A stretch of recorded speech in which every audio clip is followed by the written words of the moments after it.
Hi friends, welcome back to my channel. Believe it or not, it is time for us to do our second update of the Lorac Mega Pro Pan That palette. I'm going to go ahead and start by showing you my progress from my 1 month update first, and then I'll show you what I have going on in month 2.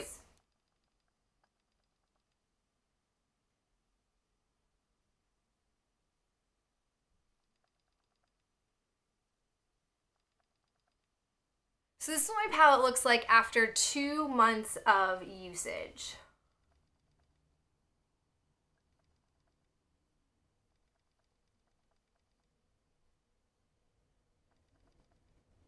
All right, so we'll start with the notable progress first. I managed to get pan on 3 of these shadows, which I was kind of surprised about with Dusty Rose in particular. I have been favoring this particular shade as a crease shade, and I'll admit it's not the most densely packed, but I was surprised to see pan pop up. I also have hit pan on Vanilla. This is probably like my favorite shade of the moment in this palette. It's such like an easy go-to shade. It kind of coordinates with so many of the colors on here. And then I surprisingly hit pan on Sand. I have a tiny little fleck that you can see there. I've kind of been going in between Sand, Cashmere, and Vanilla again as my like go-to colors. The other ones in here, I was actually surprised I didn't hit pan on White yet. I have a pretty healthy dip going on in there, but I noticed this with my Lorac Pro palette as well. This is actually a pretty densely packed shade, and I don't use a ton of it. I've also played with Khaki. I do like Khaki as like a really gentle crease color. I've also played with Copper. Copper's a bit more in your face, and Sienna. I tried a bit more with blush, but didn't really put in my best effort. And I used Wisteria. I feel like I really have been gravitating towards this particular portion of the palette the most. I did use Sepia in a few particular looks. I also tried using Fawn. I ended up taking some recommendations from last month from you guys and mixing White and Fawn together, and then I wanted to actually play with Fawn alone, and I have to admit that Fawn isn't too like intense of a color, so I think I'll be able to use it the way I use White and Cream as like my all over laying down base. So I'm going to stop mixing the two of these and just use them separately because I don't feel like it's necessary to have to go through the extra steps when I could just use them individually and still get them used up.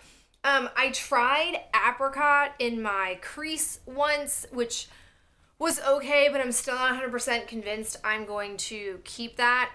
Obviously on Valentine's Day, I used Merlot, but I have to say, I find that Merlot and Espresso, which I also used a couple of times, are really difficult to blend out. There's types of shades where you have to like put some on and like pop it right in the right spot and then do a little bit of dusting out. They're not the easiest to work with kinds of shades, but all in all, the fact that I've already got pan on 3 shadows is pretty good.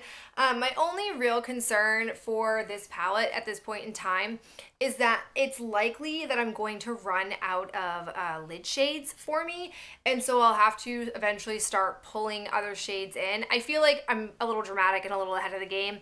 We're probably talking like, I'd say 4 months into this project, I'll probably have pan on all 4 of these shades. I could definitely stand to use Opal a bit more than I do. I just don't go towards it very often, but eventually I will be forced to. So I think I'm going to try in the month of March to work this in a bit more and find some more uses for it. My other goal will be, now that I've gotten pan on Dusty Rose, I'm going to try to push myself to use other colors in here and not just pan Dusty Rose completely, although I love it, just because I want to see and explore the palette a bit more. I feel like February literally flew by, but I really, again, am still liking this palette. I'd like to work more with Wisteria as well. I think Wisteria is a really, really pretty crease color on me. I didn't touch gray, by the way. You guys had some good tips for gray, but I just wasn't feeling like an experimental gray look, so I avoided it for a little bit longer. Okay guys, so that is it for me. Not a super long update, but pretty straightforward, making some good progress. Here's to hoping that March will be an even better month for me. If you're doing a Pan That Palette challenge, I'd love to hear about it in the comments below. And if you have any tips for me on my The Rock Mega Pro palette, let me know in the comments below as well, and I'll talk to you in the next video real soon. Bye.